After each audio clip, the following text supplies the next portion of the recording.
بسم اللہ الرحمن الرحیم۔ نظام الدین اولیاء رحمۃ اللہ علیہ فرماتے ہیں، جس میں علم و عقل و عشق ہو وہ خلافت مشائخ کے شایان شان ہوتا ہے۔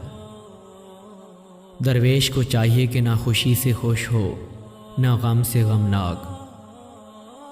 اولیاء اللہ کا عشق ان کی عقلوں پر غالب ہوتا ہے۔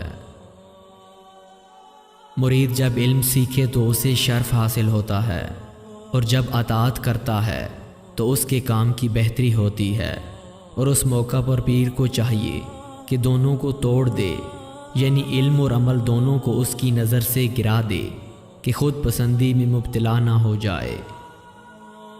عجب دل ہے وہ کہ جو مسلمان بھائی کا غم سنے اور اس پر اس کا کوئی اثر نہ ہو۔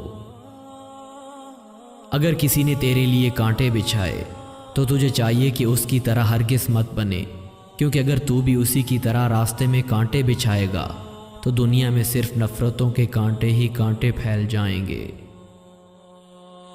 برا کہنا تو برا ہے، مگر کسی کے بارے میں بدگمان ہونا اور اس کا برا چاہنا اس سے بھی بدتر ہے۔ ہر ایک کا ظلم سہنا بھی غلط ہے، اور اس کا بدلہ لینے کی نیت رکھنا بھی صحیح نہیں۔ ان 3 وقتوں میں تم پر خاص رحمت نازل ہوتی ہے۔ اول، نیک کلام سننے کے وقت، درویشوں اور اولیاء کے حالات بیان کرتے وقت، عبادت میں قوت کی نیت سے کچھ کھانے کے وقت۔